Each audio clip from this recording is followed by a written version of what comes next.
Good evening and welcome to Delaware Riverkeeper Network's hydrogen webinar, Hydrogen Regulatory Landscape, What's Required and What is Missing. I'm Tracy Carluccio. I'm Deputy Director of Delaware Riverkeeper Network.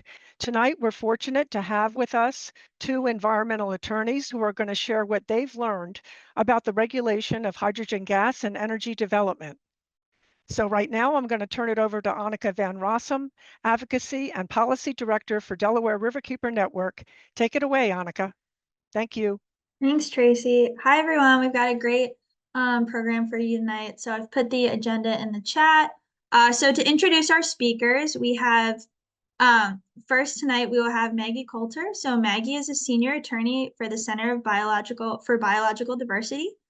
She works at the Center's Climate Law Institute on federal oil and gas issues. Before joining the center, she worked as an environmental advocate for various nonprofit organizations, including American Forests, Defenders of Wildlife, Hudson Riverkeeper, and the public interest environmental law firm Meyer, Glitzitson, and Eubanks, LLC.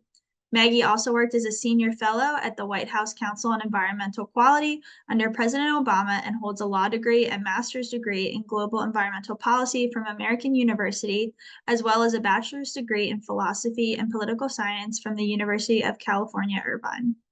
And then we have Kacy Manahan, who's the senior attorney with Delaware Riverkeeper Network. Kacy joined the Delaware Riverkeeper Network as a staff attorney in 2020. Her work focuses on challenges to natural gas infrastructure, federal permitting challenges, and state environmental law, particularly state constitutional green amendments. Prior to joining the Delaware Riverkeeper Network, Kacy Manahan practiced environmental law in a private boutique firm in New Jersey. Manahan also served as a clerk in the appellate division. She graduated magna cum laude from Lewis and Clark Law School in Portland, Oregon, with a certificate in environmental, natural resources, and energy law.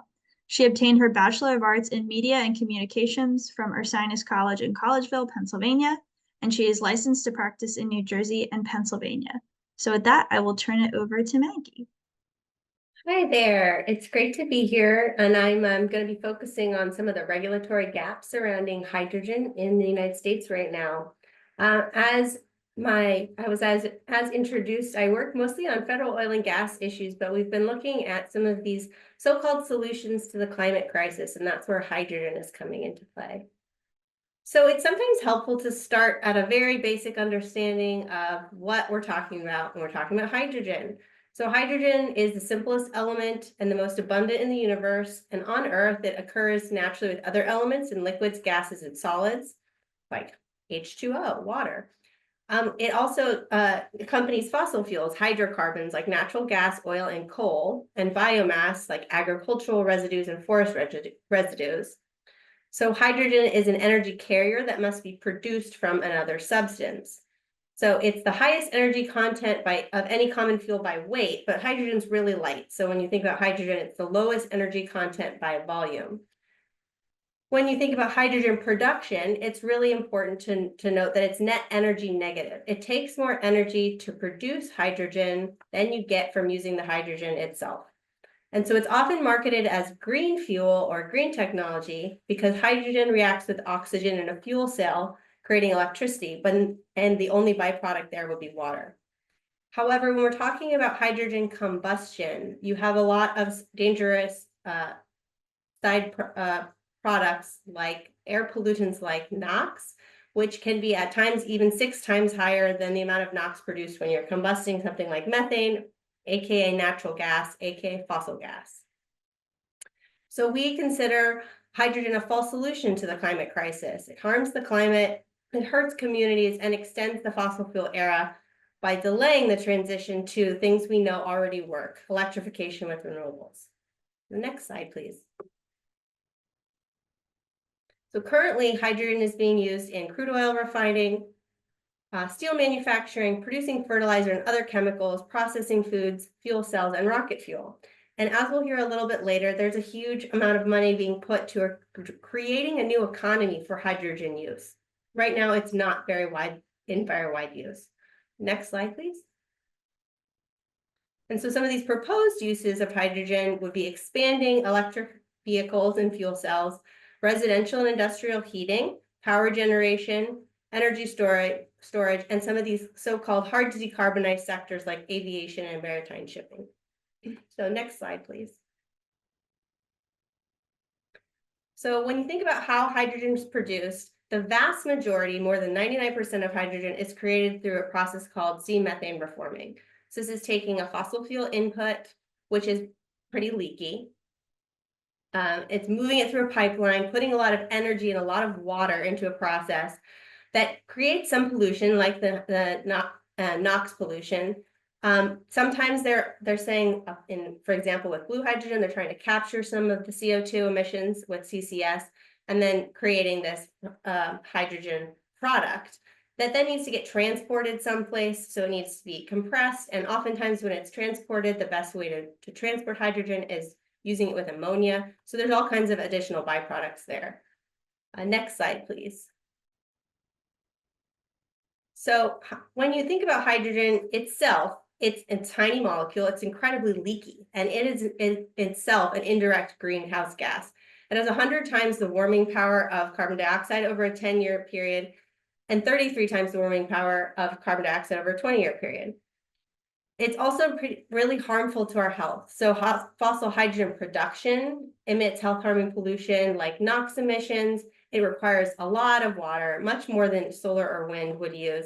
And this creates an incredible burden on water-scarce regions. Hydrogen is also more leak-prone in pipelines, and it's corrosive to pipelines. It's more likely to explode, and it also burns hotter when it does explode. So it has a lot of safety concerns. Next slide, please. So one of the problems with hydrogen production is it's diverting resources from the energy grid. So when you're thinking about green hydrogen or something that they're trying to make the greenest form of hydrogen, wind and solar being used as an input for that are again being diverted towards hydrogen production instead of being used for electrification. And this can really lead to replacement with fossil fuel inputs. Hydrogen is also incredibly inefficient compared to other fuel alternatives. Powering boilers with renewable hydrogen uses 5.5 times more energy than renewable powered heat pumps. And battery vehicles are 3.2 times more energy efficient than hydrogen fuel cell cars. So this also leads to prolonging the life of the fossil fuel industry. Additionally, we are seeing more and more that hydrogen is being proposed to be blended with fossil gas, which is natural gas or methane. And that is maintaining existing fossil fuel infrastructure. And as we'll discuss a little later, hydrogen blending itself is incredibly dangerous. Next slide, please. So why are we hearing all of this incredible proliferation of new hydrogen projects? The federal government has kind of put a bunch of steps in place that are creating this environment that's ripe for new hydrogen production. One of the biggest ones, what you're all aware of, is the hydrogen hubs, which we'll also talk about. So the Infrastructure Investment and Jobs Act contained $9.5 billion in funding for hydrogen, with $8 billion for creating up to 10 new regional hydrogen hubs. And another $1 billion of that is being used to creating a market for this hydrogen that's being produced, because it doesn't actually exist right now. And the definition of a hydrogen hub is a network of clean hydrogen producers, potential clean hydrogen consumers, and connective infrastructure located in close proximity. And what is really the kicker is what is being defined as clean here. So DOE has said they're going to pick at least one hub centered on green hydrogen, one from blue hydrogen, which is which is blue hydrogen, which is hydrogen production with carbon capture to capture the carbon, to make it cleaner, ostensibly to make it cleaner, and another pink one, which is using nuclear power. Another piece of the enabling environment that has proliferated this new hydrogen production boom is the Department of Energy's Clean Hydrogen Production Standard, which was established under the Bipartisan Infrastructure Law. But this is a non-mandatory standard for clean hydrogen production. The proposed standard was a target of 4 kilograms of CO2 per kilogram of hydrogen for the life cycle, well to gate greenhouse gas emissions. But we advocated for a target of 1, and for byproduct pollutants that exist and come into that will affect localized air quality when the hydrogen is produced to be considered in this clean hydrogen production standard. but the Department of Energy did not include that. The Department of Energy standard that they proposed, the only reason they proposed it because it matches what was existing in the Inflation Reduction Act tax credits for hydrogen. But these tax credits shouldn't be how we determine what is or isn't clean hydrogen. The legislative decision to subsidize hydrogen with a carbon intensity of 4 kilograms of CO2 equivalent per kilogram of hydrogen means that this emissions intensive hydrogen will continue to receive federal support and funding. And so with these tax credits, there are 2 potential tax credits that will continue to subsidize this so-called clean hydrogen that's not actually really clean. So the new annual production tax credit under 45V of the tax code is for qualified clean hydrogen produced and sold after December 31st of 2022, where the value of the credit is based on life cycle emissions. And the second tax credit is this substantial increase in the value of the existing tax credit for carbon sequestration under Section 45Q of the tax code for carbon oxide sequestration, or CCS, which is used to make that so-called blue hydrogen. But producers are not allowed to take advantage of both of these tax credits. So we actually think that more than the 45V tax credit for hydrogen, we might see more often that producers are going to be trying to take advantage of the 45Q tax credit, which is uncapped. And so it can be, we have no idea how much it's going to end up costing. Another piece of the enabling environment for hydrogen projects is the Department of Energy's hydrogen shot. It's one of its energy Earthshots, which is designed to scale up emerging clean energy technologies. And the goal of the hydrogen shot is to make hydrogen commercially available at a cost of $1 for 1 kilogram in 1 decade. Another piece of the enabling environment is the Department of Energy's National Clean Hydrogen Strategy and Roadmap, which came out in September of 2022. And this is their goal of developing a technologically and economically feasible national strategy for facilitating widespread uptake of so-called clean hydrogen. And then the last piece is the Department of Energy's loan guarantee programs, where nearly $24 billion is available in funding for loan guarantees to accelerate commercial deployment of so-called innovative energy technologies, which would include hydrogen. So the federal government's really doubled, tripled, quadrupled down on hydrogen production. The next slide, please. So some of this enabling environment has gotten ahead of the regulatory environment. So there's no comprehensive oversight body that looks at hydrogen production, transport, and markets, and whether or not there's a need for this. So when we're looking at permitting a project, if you're moving hydrogen, it's going to be dealing with a patchwork of different states' permitting authorities. Similarly, we look at these tax credits. These tax credits don't have a requirement to show whether or not the technology that's underlying the tax credit, such as for hydrogen or carbon capture and storage, actually have net negative greenhouse gas emissions. And so we're not actually seeing that there's going to be any potential climate benefit for all of these subsidies that we're pouring into the tax code for these kinds of climate losers. And as we've seen, as some of the selected hub sites have been moving through the first couple of phases of hub development, the community engagement process is non-binding, almost non-existent in areas, and that's a huge regulatory gap. Next slide, please. So when we think about the different pieces of a hydrogen project, there's 3 big buckets. So the first is the production facility. So you can click through to this next couple, and then one more. So when you look at the production facility, there are many different places where it might become relevant for different statutory regimes to come into play.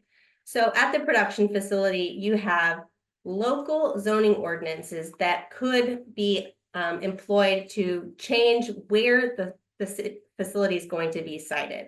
So you can look at state, county, and local approvals that have to do with zoning, siting, those kinds of permits. And that might be a place where the interested public could engage as a hydrogen production facility is being sited and permitted. Second, you also can look at the air quality permits. So most of the time, when you have a hydrogen production facility or a hydrogen combustion facility, which is where they'd be burning hydrogen, you have to look at the local state implementation plan under the Clean Air Act and whether or not that facility is going to be meeting existing air quality requirements. So that's another permit that this facility will need to get and another opportunity for folks to engage. And then the third piece is that as there's federal funding for a hydrogen project, any project that has federal involvement or control, such as with federal funding, will have to go through the National Environmental Policy Act environmental review process. And so that provides a very explicit, well-defined process for engagement with local communities. Unfortunately, with NEPA, though, this is just a look before you leap statute, and it requires them to evaluate all of the environmental impacts, but it doesn't necessarily mean that a project will be changed based on any of those environmental impacts. Next, please. The second piece of this kind of a project lens, you will look at maybe the transport of the produced hydrogen and the associated infrastructure. So if you're looking at hydrogen that's being created at a facility, that hydrogen needs to be moved somewhere. It needs to be moved to maybe where whoever is going to be using it might be, or it needs to be moved and stored. And as it's moved and stored, you look at pipelines as a potential way for the hydrogen to be moved. And that falls under the Pipeline and Hazardous Materials Safety Administration, or PHMSA. So they're responsible for safety regulations for pipeline infrastructure. So one thing that you'll want to be really aware of is that at times, existing natural gas pipeline infrastructure is being proposed for reuse with hydrogen. And this is a big problem because hydrogen has drastically and dramatically different properties than natural gas. It's a much smaller molecule. So it's much leakier. It also leads to more embrittlement of pipelines, and that creates different and more dangerous types of ruptures. Another piece of the pipeline puzzle is that there's going to be another permit that has to get attached to a pipeline where a pipeline goes through water crossings, crossing a river, or disturbs wetlands or stream crossings, and that comes under the Clean Water Act with the Army Corps of Engineers 404 permitting process. And so that's another permit that these kinds of projects, if new pipelines are being created, are going to have to comply with, and another opportunity for engagement. Something different is if the produced hydrogen is being moved by truck. That is something that would fall more into the local control, maybe local zoning, state and county local approvals. And so that is something that we're seeing a little bit more of in California on some of the projects that I'm looking at. And then storage is less of an issue, but it will be something that you'll want to flag for safety concerns in proximity to local communities. All right, and then for the third section is what do they do with the hydrogen once it's created, once it's being used? So one thing that we're seeing considered is high blend, which sounds really energy efficient and like a great thing, right? Where you're blending hydrogen into existing natural gas infrastructure. It's not actually going to be that helpful. There are a lot of problems with putting hydrogen into a natural gas pipeline, as we explained. It leads to embrittlement of the pipeline. It's incredibly leaky. It's really dangerous. And it's completely unstudied. What happens when you take hydrogen and you mix it with methane, natural gas, and it goes, for example, to your cooktop in your kitchen, in your house? Well, we know that when you burn hydrogen, you're going to have NOx emissions. So you're going to have increased indoor air or decreased indoor air quality and some negative emissions issues there. So it's really bad for your health, but it's also really dangerous. There's a really great report by the Pipeline Safety Trust on hydrogen blending that if you haven't seen, I would recommend you check out. That has a lot to do with, or that has a lot to explain a lot of the existing information gaps about hydrogen blending, but this is already occurring in some places. And then other suggested uses are going to be at existing power generation facilities, existing fossil fuel infrastructure, burning hydrogen there. That prolongs the life of that existing fossil fuel infrastructure and delays the transition to renewables. And then the last thing we're seeing is potential use of hydrogen in transportation. We already know that existing battery electric power is more efficient and cheaper than expanding hydrogen fuel cell use. All right, and so for the next slide, please. So we have seen that and you have seen that there's been a really abysmal process with community engagement on the hydrogen hubs. And so we've seen in a couple of different regions in Texas and in Pennsylvania, you've done a really excellent job of really making known how poorly this process has been going. And this is a continued regulatory gap that I think that outside of the legal processes and existing regulatory environment, taking away the social license in the court of public opinion is a way to do it.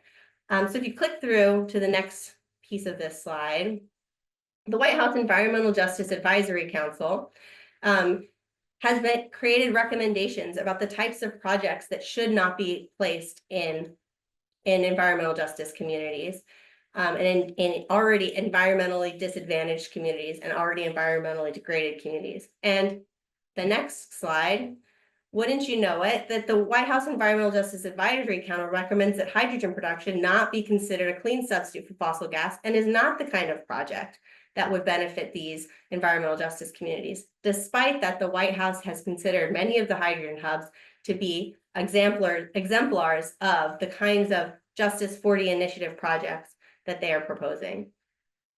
So next slide, please. So what's next? I think at this stage of the hydrogen hub development process, we can really be pushing creative advocacy, taking away the industry's social license to operate, exposing that a lot of this hydrogen hype is just greenwashing, educating both elected officials and the public about this, because hydrogen sounds like a good thing and it sounds like a solution to the climate crisis. And that's where it's the most insidious, because it sounds like a good thing and everybody wants there to be an answer to climate change. We have the answer, it's renewables. And this is just taking us away from that transition as to a more quick and efficient transition. And then I will say that as I've laid out, there are some federal hooks that when the projects are getting closer to being permitted, there's going to be some federal law and regulatory fights, and getting ready, preparing for those fights now is a really good way to think through what the next steps in the hub fights might be.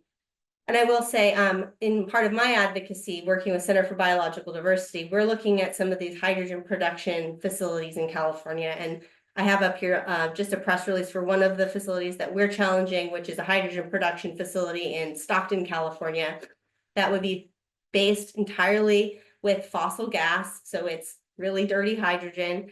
In an already degraded air quality zone in an environmental justice community, but the entire project document talks about how this is going to solve all of our climate goals, and it's so green. And those are the kinds of fights that we need to be having now, so that when the big hubs are coming and the big hubs are being permitted, we've laid that baseline of information that this is just greenwashing.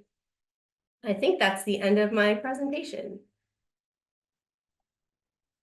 Thanks, Maggie. I think our presentations are pretty complementary. We touch on a lot of the same subjects here. So, my first point is kind of an overarching point. You can click on the next slide, please. It's allowed until it isn't. There's these kind of two different philosophical approaches, and I'd say that a lot of our environmental regulation in this country has fallen into the second bucket. The first would be the precautionary principle. Some of you may have heard about that, where if there's an unknown risk, it's better to try and prevent that risk through regulation and through laws, and to minimize the risk. And the person who wants to do the activity that is risky would have to prove that it's safe before it would be allowed. And the second is more of a wait and see principle, which is where, the problems start to happen and they get to a point where you can't ignore them anymore. And then regulation occurs. And I think we've seen that kind of happen in the history of federal environmental law in this country, where, rivers were catching fire and people were dying from smog incidents before the Clean Water Act and Clean Air Act were enacted. So I think, you know, as Maggie mentioned, a lot of the laws that we're seeing, at least on the federal level right now, are about encouraging the development of a hydrogen economy and a hydrogen market. Next slide, please. So I just did a little search on congress.gov about some pending federal bills. You know, these aren't laws yet, but it gives you the kind of idea of what Congress is thinking about in terms of legislating for hydrogen, and a lot of it is encouraging projects, providing funding for projects, creating loans, grant programs. You can see one of them creates an exemption for pink and green hydrogen from NEPA. Fortunately, one of them directs for a study on the safety of using pipelines to transport hydrogen and hydrogen gas blends, but a lot of it is really kind of exploratory stuff and kind of just encouraging the development of this so-called clean hydrogen market. And I think one of the things that one of the risks of even if the best case scenario, it's all clean energy, it's all green hydrogen. Once that market is created, there's no limit on who can participate in that market, including gray hydrogen, right? So if there's now this demand for hydrogen, then what would stop that's created by all this funding? What would stop a gray hydrogen producer from entering that market, undercutting all of these other green and pink and so on and so forth hydrogen producers, and just essentially prolonging our use of fossil fuels and making it so much worse. Next slide, please.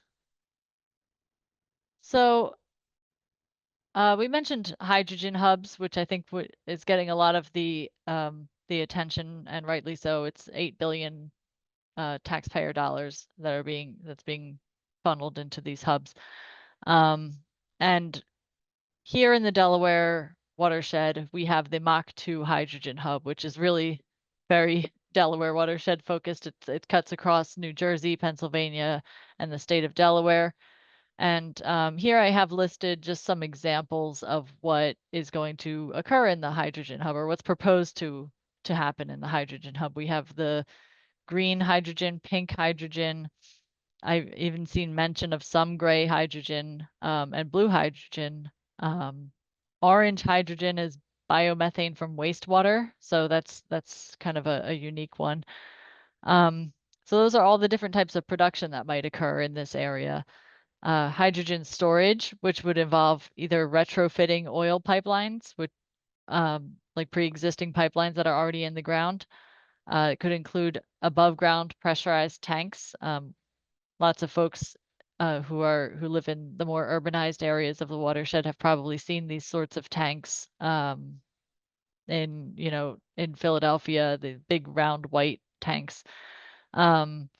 Or underground caverns was actually mentioned, and we know at Delaware Riverkeeper Network we've been following some activity at the Gibbstown Logistics Center in South Jersey, just south of the airport, across the river from the airport, where they're proposing to use these natural rock caverns to store liquid petroleum gases and things like butane, which is already being used to store some butane. So possibly an expansion of these underground caverns to store hydrogen. Also hydrogen transportation through a pipeline, or so there's an interrefinery pipeline that is proposed, or I think it may already exist. Possibly interstate pipelines. And the significance of interstate pipelines is that typically those types of things trigger federal jurisdiction, like an interstate gas pipeline. That's where the Natural Gas Act would kick in, and FERC would have to authorize the pipeline. There may also be local distribution pipelines and also trailer trucks that carry the hydrogen. Some end uses include vehicle fueling stations for maybe some heavy duty vehicles and municipal fleets. Public transportation. I know SEPTA has started a pilot program in Philadelphia with hydrogen buses.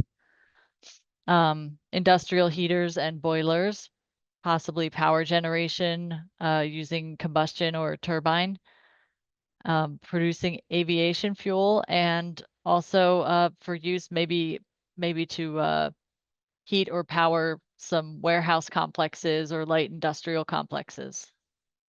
So those are just a variety of ways that hydrogen could be used in this MACH2 proposal. Next slide, please. So that means there's this kind of patchwork of regulation we have to deal with. There's really no overarching federal command and control law, as you would typically expect of environmental regulation, despite all this strong federal support for development and production and use of hydrogen. At this point, you know, when you're looking at using the traditional environmental regulation tools, you might have to tie it to regulation of other things. Some laws can be really narrowly focused and only allow for consideration of certain things. Others, you can make an argument maybe in the permitting process that they need to consider the safety risks and environmental risks and climate change risks associated with hydrogen. So some of the laws that might apply are air emissions that can be pretty directly addressing at least the risk of harmful emissions associated with hydrogen. There could be construction of a new facility and the stormwater infrastructure associated with that. That's a little bit a step removed from considering the hydrogen itself. There's the licensing and relicensing of nuclear power plants that might be used to create pink hydrogen. Hazardous waste management. There could be byproducts and other wastes associated with the production of hydrogen. Again, kind of related to site preparation, there might be remediation associated with brownfields for new projects that are going to use hydrogen. Pipeline safety, which is a major concern here, as hydrogen is a very small molecule and can escape through smaller leaks than other types of substances.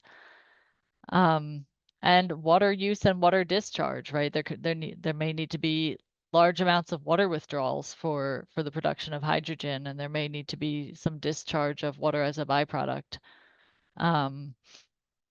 Land use laws, which are the typical local zoning laws and regulations, and who can develop what where. So there may be some local involvement in approving some of these facilities and uses.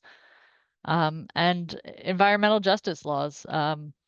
You know, New Jersey has an environmental justice law. Pennsylvania has an environmental justice policy.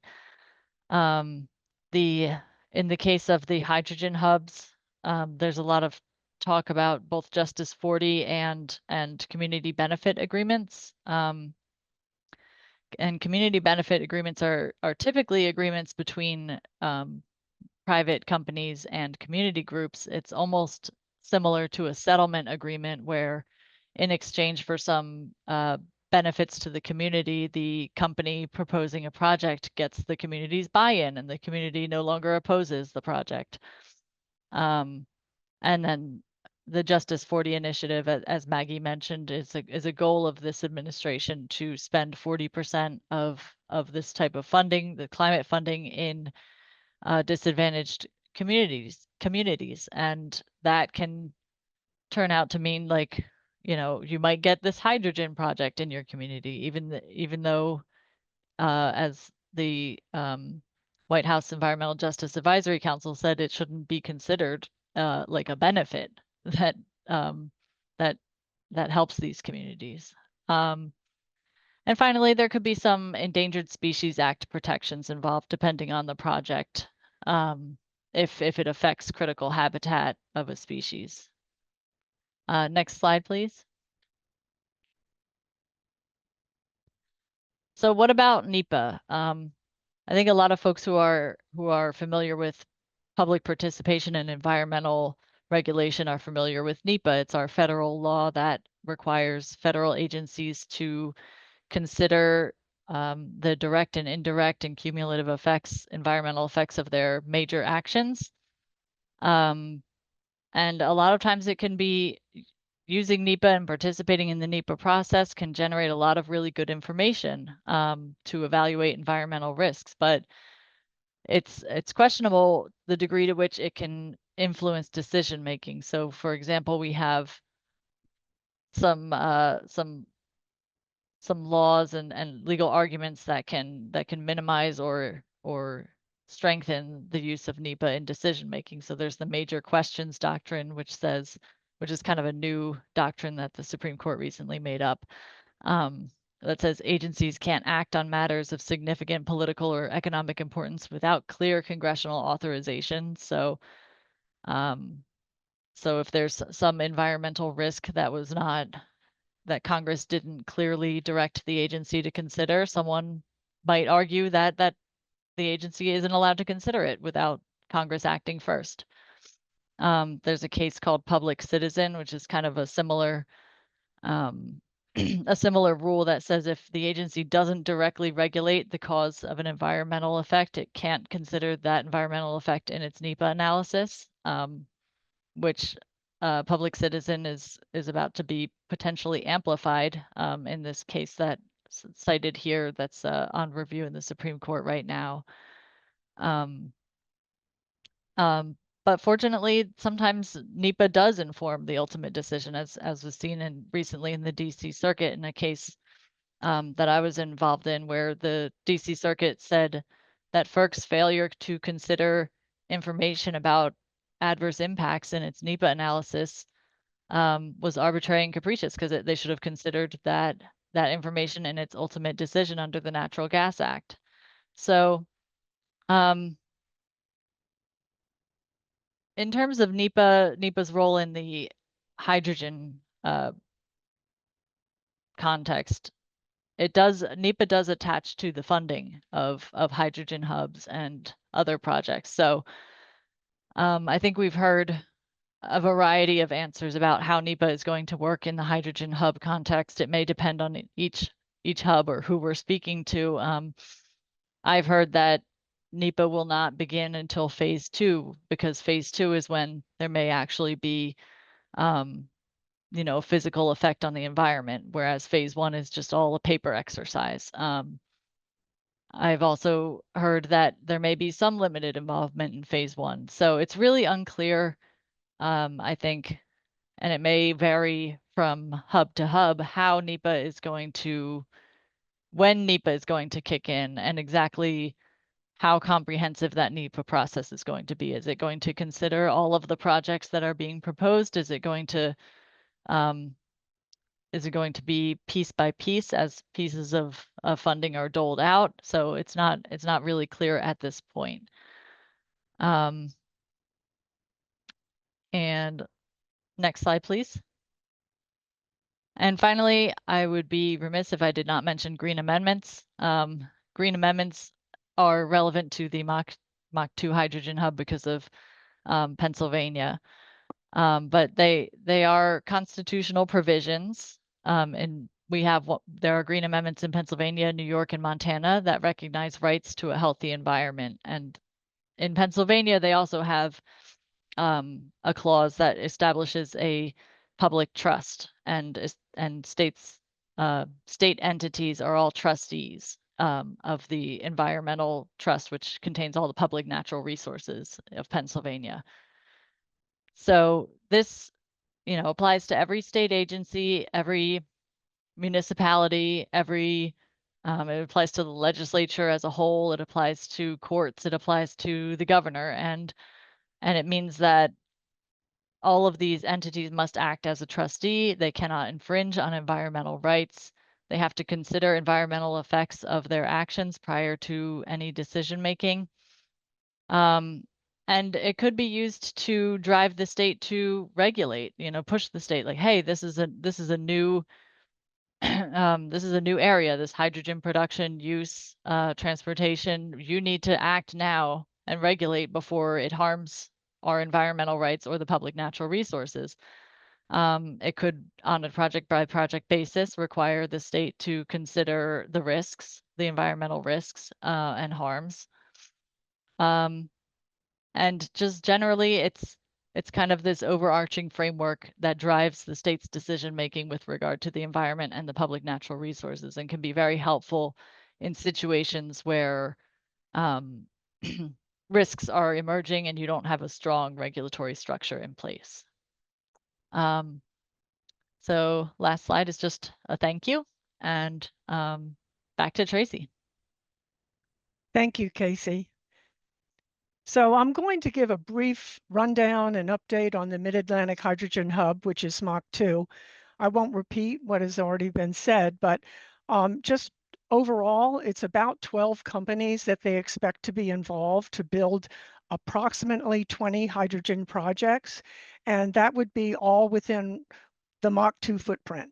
And that footprint includes all of the state of Delaware, Southeastern Pennsylvania, and Central and South New Jersey. It hasn't been funded yet. It's still in negotiation phase, even though funding has been earmarked. And we're working to try to make sure that MACH2 never does get its funding.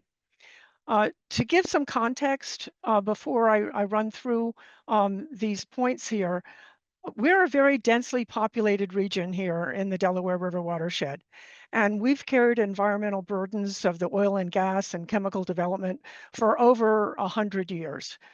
Much of this is due to the fact that the Delaware River ports are the largest freshwater port in the world, and mainly trading in fossil fuel and related industries over this period of time. And so that means refineries and pipelines, shipping, and related development has scarred our communities here.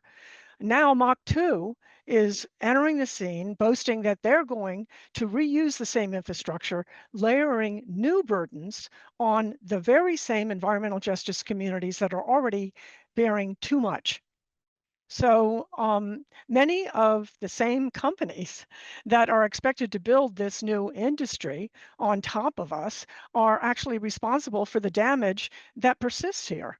And that irony has not been lost on the communities that are bearing that. Why would anyone be surprised that communities want their right to say whether or not they want to be a hydrogen hub host to be recognized by MACH2 and the Department of Energy? And this is an important issue that I'm going to emphasize at the end here.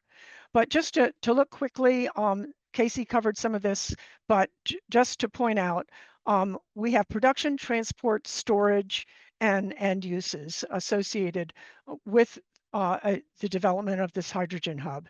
And they say they call this hub green. It is not green, it's not clean. They're going to be using nuclear, they're going to be using renewable so-called natural gas, with carbon capture. They've even talked about using refinery gray water, and they also potentially are going to use methane and frac gas. We've seen mentions of it, as Kacy said, but they deny this. And then, of course, they're going to waste, or they plan to waste, wind and solar, our renewable energy that is much more efficient to use directly on making hydrogen. So that's how they're going to produce it. And then they're going to transport it through a major pipeline network. They're talking about 50 miles of pipeline. Some of it is going to use existing pipeline infrastructure or easements, but some of the pipelines are going to be greenfields. They're going to actually use pipelines in Philadelphia for the Philadelphia Gas Works, according to their planning, in order to bring hydrogen to homes for heating. They're also, with the SEPTA, which is the public transit program in Philadelphia, they're planning to truck hydrogen in and then use it to fuel their hydrogen bus project that Kacy mentioned. They also plan to have these trucks go up and down the I-95 corridor, and also they're talking about using it in railroads and ports. We're not exactly sure how that would be used in the footprint here, but a lot of this is unclear. Storage sites are mainly going to be at production sites. So that means Philadelphia, Delaware City, Delaware, at the Salem and Oyster Creek nuclear power plants, in Paulsboro, New Jersey, at the Marcus Hook refinery, Monroe refinery and Marcus Hook, in Gibbstown, New Jersey, at the Rapano facility where PSE&G wants to make a production facility. And maybe, as Kacy mentioned, they may want to store hydrogen there underground. Also, the storage would occur along the truck and rail transport routes and at terminals. So that means really sprawling all the way from Delaware up to Philadelphia and then under the Delaware River through pipelines over into New Jersey to saturate this entire region. So the end use locations for SEPTA and PGW would also, in Philadelphia, would also be storage. And remember, these are right in the middle of one of the most densely populated urban regions in the mid-Atlantic. So the end uses, Kacy already went over this. I won't go over it again, but they are talking about Philadelphia building a power plant. That's at the Hillco facility, which is the former PES refinery. And they're talking about it through transportation, not only at SEPTA for their bus project, but also at the Delaware Public Transit and New Jersey Public Transit systems. And also the Hillco, which is the old PES refinery, the Monroe refinery in Marcus Hook, and DuPont in Delaware are all talking about using it in logistics. But one thing I want to make really clear here is they are not listing any what they call hard to abate or hard to decarbonize end uses, such as steel, in the MACH2 footprint. This is not on the list. So what they're actually proposing is to use hydrogen in ways that we can use renewables much more efficiently. Next slide, please. So I won't go over a lot of this again because both Maggie and Kacy have gone over this, but why not hydrogen? I think, nitrogen oxides are released. They're formed when it's combusted. Our communities here in the Delaware River watershed do not meet federal clean air standards for ozone.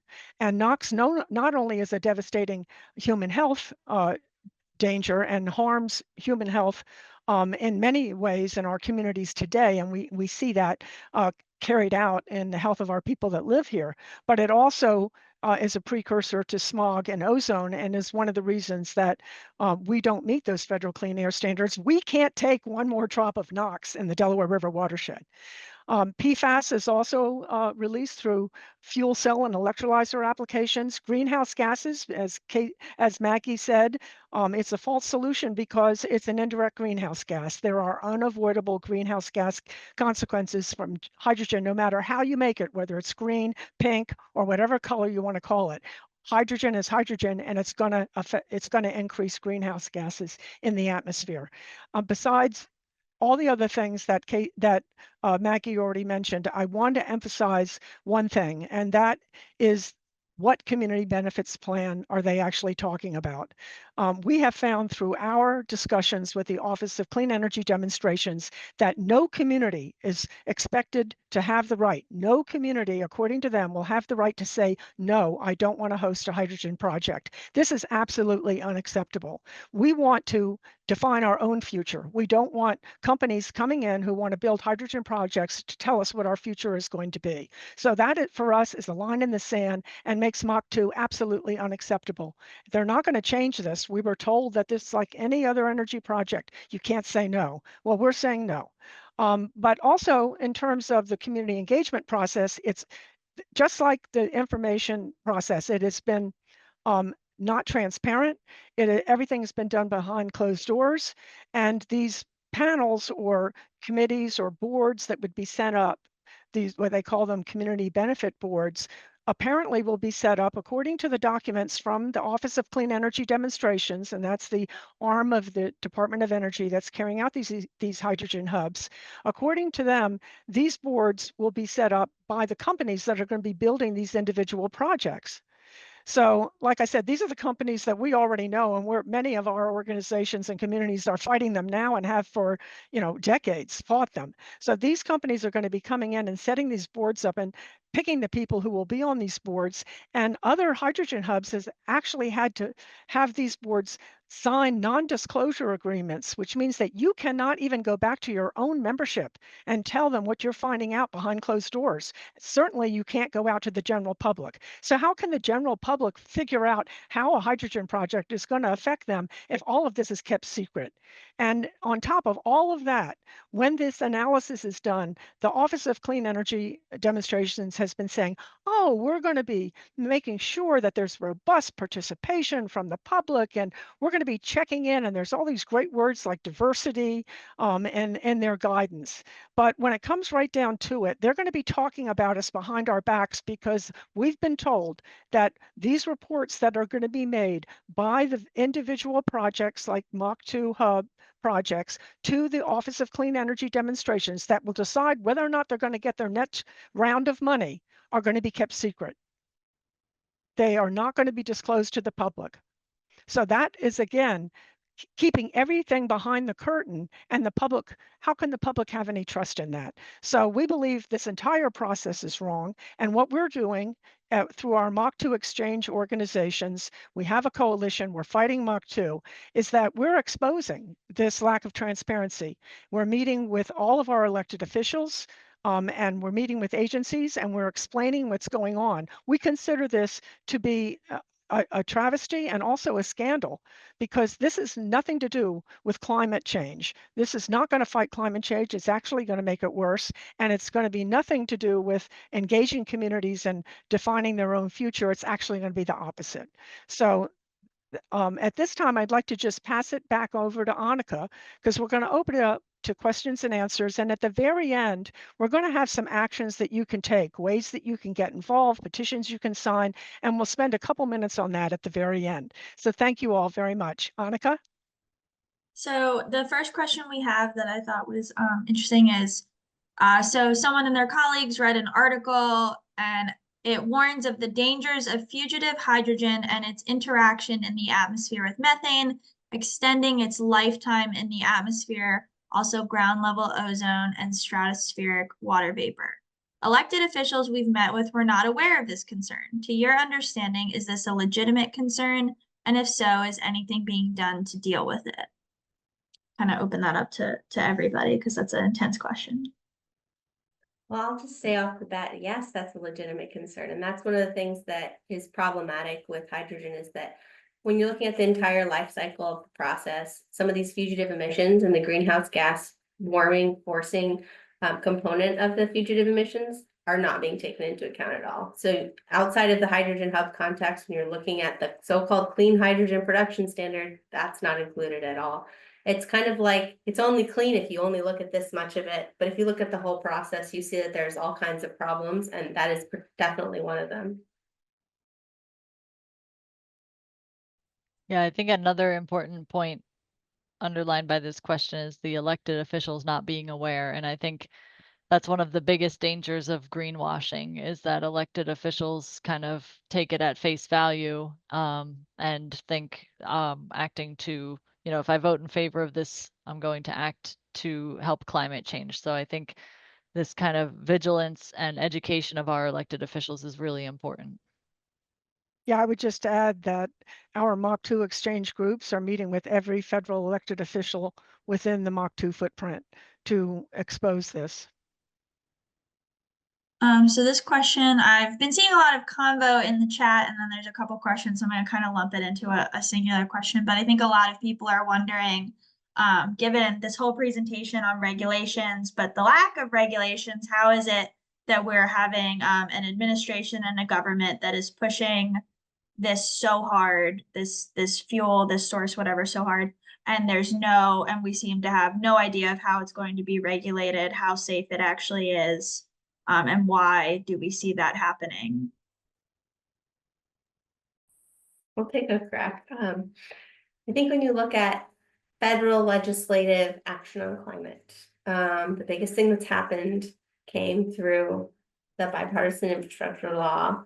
And we're seeing a lot of doing climate policy through the tax code. And so you're kind of shoehorning something in a way with our really ineffective Congress right now, in the only way they can get it done. And so throwing money at a problem is what they're doing. And I think it's appealing because moderate Dems can say, look, we're acting on climate change. And then moderate Republicans can actually say, look how you can funnel this money towards fossil fuels.